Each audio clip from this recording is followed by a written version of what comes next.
bronze in the World Championships there, and he's up against the 22-year-old Korean Oh Sang-guk, who won team gold at the last 2 World Championships in Wuxi 2018 and Leipzig 2017.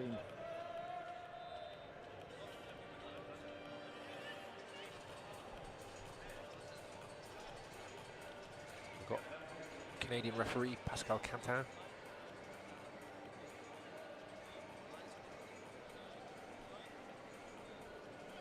Being assisted, I think, by Andreas Duvis from Greece.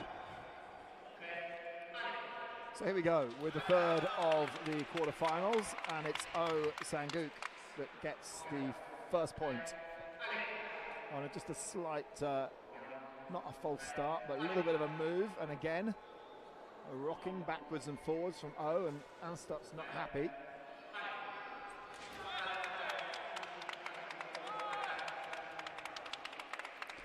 Well, the referee called attack preparation for the right. Anstett sent him back to video, but it looked like a decent call to me. I think Oh's hand was out early. He lunged a little bit earlier. Wasn't a huge amount in it, but looked like a reasonably good call to me. And in slow motion might actually be even better for the Korean. I think maybe a waste of a video there.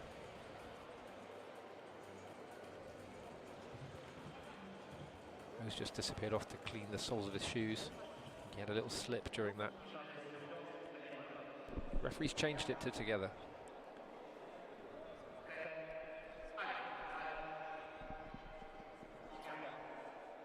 So the scoreboard then drops back to 1-0.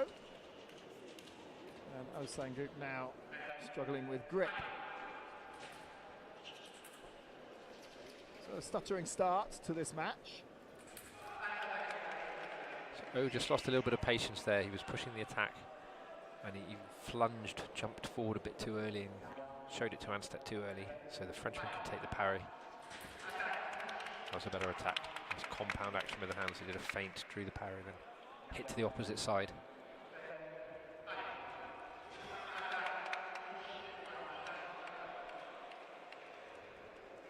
Now Oh calling for a video review.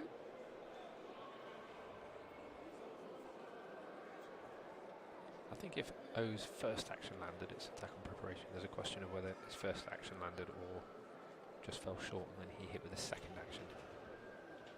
Referees have looked at the video and they're walking back now.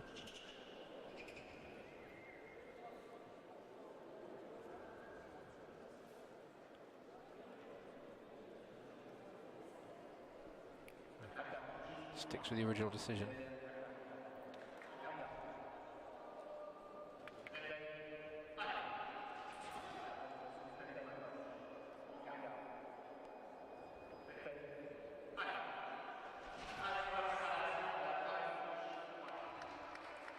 Anstett trying to kind of dominate the middle of the piece, which is a brave strategy against any of the Koreans, but particularly Oh. But he's doing it quite successfully at the moment, matching Oh in the middle. And then looking, I was just about to say, and then possibly trying to set up parry post. He looked for one there, but Oh saw it. Anstett just went for the parry a bit too soon. He used to finish the footwork preparation first and then parry after, not do the parry during the preparation.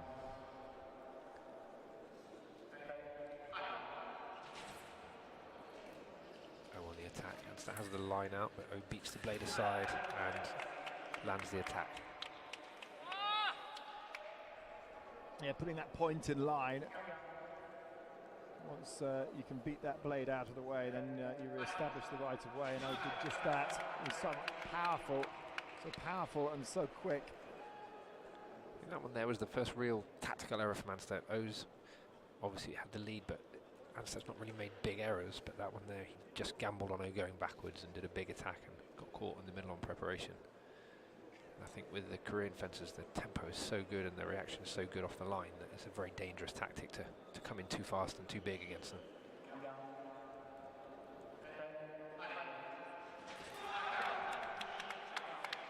Referee called attack direct. Anstett felt that it was a second action. First one missed and second action landed, so if the first one misses, the priority passes to the other fencer. looking at that on our replay. It looked like a direct attack from the Korean, one action, but if his foot landed long before the hand, then it counts as two actions. Technically the attack finishes with the end of the step lunge, so when the front foot lands in sabre, technically that's the end of the attack, whatever the hand's doing. And that's very different timing from, say, foil, for example. Exactly right, yes. You have a little bit more leeway in foil to get the point on target after the foot has landed. And that's exactly what the ref's given. Attack no. The foot landed first, and he's signalling that to O to explain why he gave the hit against him. It was a close call, but I think it's a fair call. And it's a big call as well, because 6-4, much healthier for the French fencer than potentially 7-3. O's sent the ref back to video again. So I think what he wanted from the referee there was that Anstett paused, maybe looked for the blade, was what we call attack no in some way, and then he thinks he took over the attack. I'm not so sure. My gut feeling immediately was that it was Anstett's attack. There is discussion as to whether Anstett missed or stopped. Some really close calls here. The referee has changed and said attack no. Wow. Across. That's a good video from O.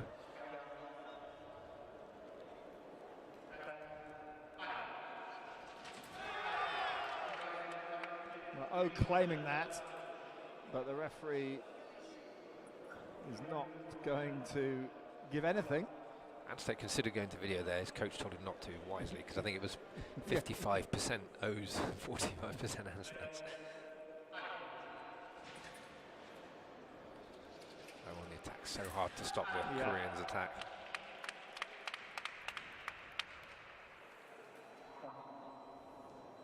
And they go to the break, 8-4, O Sang-gook, looking very, very good today.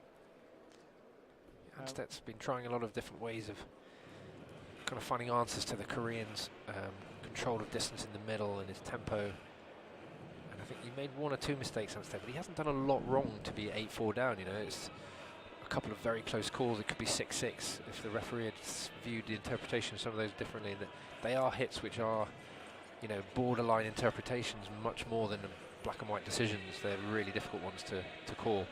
And what will Jean-Philippe Durel be saying to Vincent Anstett now? I think similar, you know, sort of strategy to what we were talking about with Selagi earlier, is that you cannot take the initiative too early against this fencer. You can't run into the middle and give him his attack and preparation. You can't show him your intention. You have to disguise a bit more, do more variation of preparation in the middle. So do some sharper steps, draw his reaction.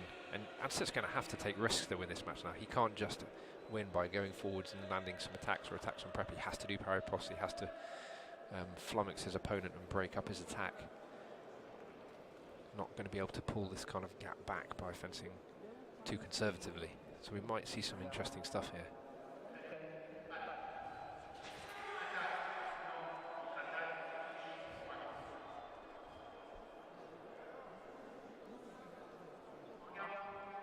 That's one back. Oh, considering video, debating with himself whether to risk it, and whether to keep the video.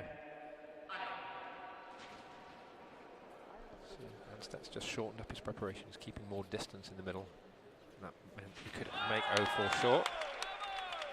Well, the referee's first instinct was attack left, because although O had the line out, the straight arm, he thought maybe it went past. I think on video, you know, from our angle, the point may have fixed and bounced off. But it's hard to see from the referee's angle.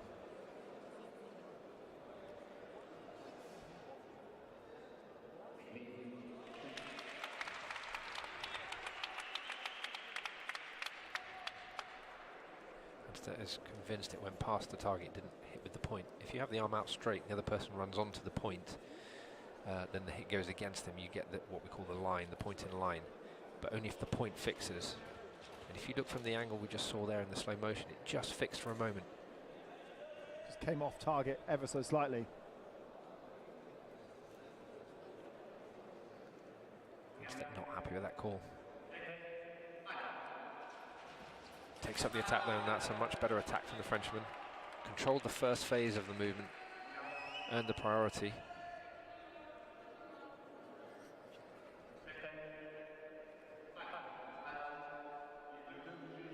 Now the Koreans have done wonders with their sabre program. They really have worked a way of bringing the sport forward, both athletically, technically.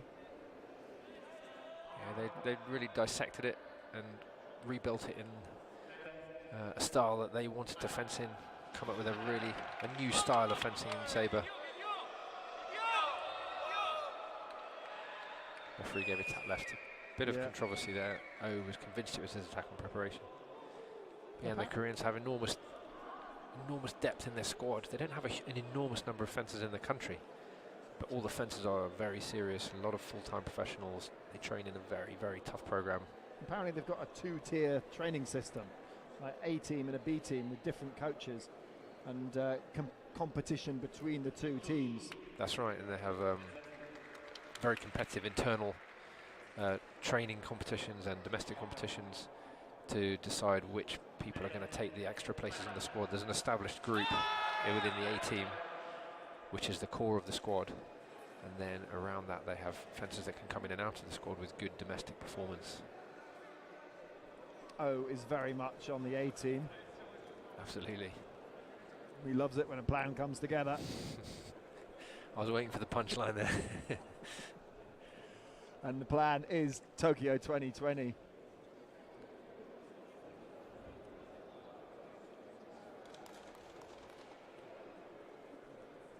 And qualification is done in fencing through a team system.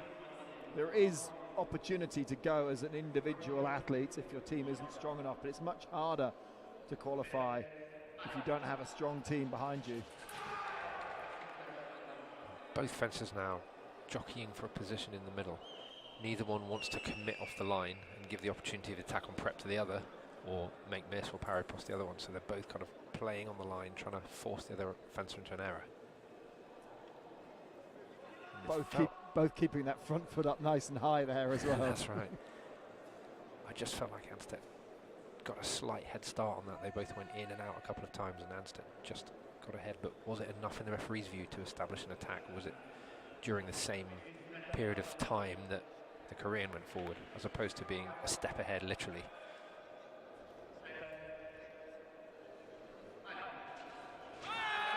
Attack for Korean. Attack for the Korean. I think that's a good call. Took the initiative, took the gamble. Anstett's final action was a counter-attack.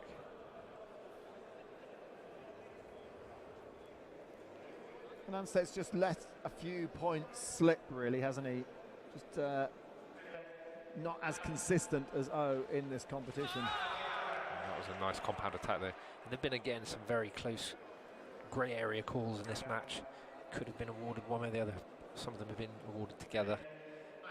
And in a match this tight, you know, that can often be the difference. Well, that time, it's the French fencer that gets the rub of the close decision. Oh, unhappy. Yeah, it's interesting. O doesn't have a video call left, I don't think. But the second referee, the video referee, Andreas Dubis, has called over the main referee and said, I think we should check this one of his own accord, which he's allowed to do. The question was, did O do two actions? Did he miss and then hit with a second action, or did he do what we call a compound action? Did a feint and then came around his opponent's parry? They're just checking the slow motion replay now, the two referees. Shrug.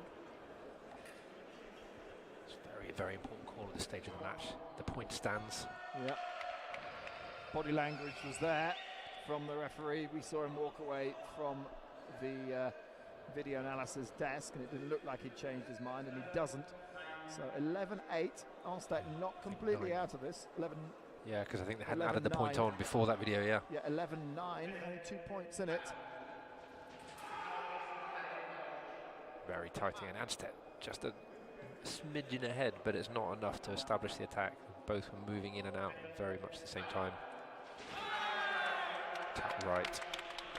Anstett just held his arm back there. Extended and hit first. Who's got just enough of a cushion, I think, to make it very difficult for Anstett to get back in and win this. But now the same action the other way round. Makes the mistake with the hand. This is what I was talking about a minute ago. They were jockeying for position on the line because each of them has a very strong attack and prep, which we saw in the last 2 hits. So just going in, eyes open, waiting to see what your opponent does.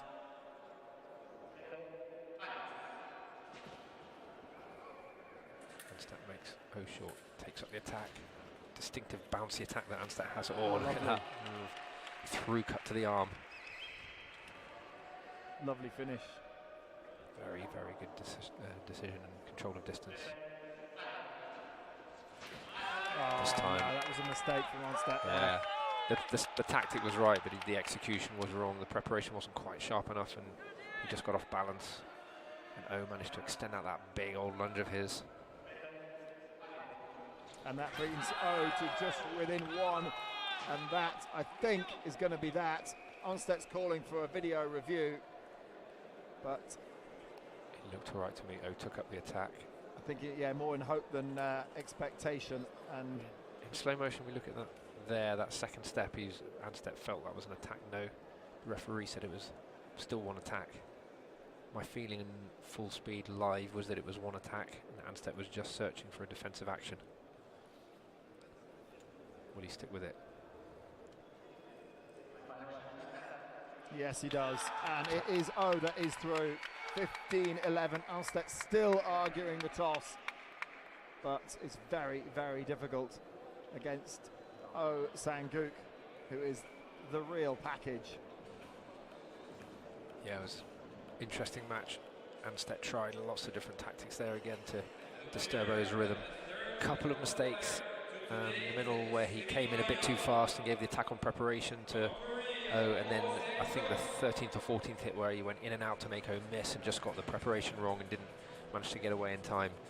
And again, as in so many close matches, those 1 or 2 small details are the difference between going through and going out. Yeah, and confirmation that Sanguk is through to the semi-finals. We've got one more quarter-final to come. And that's going to be between the European champion Max Hartung and another Korean,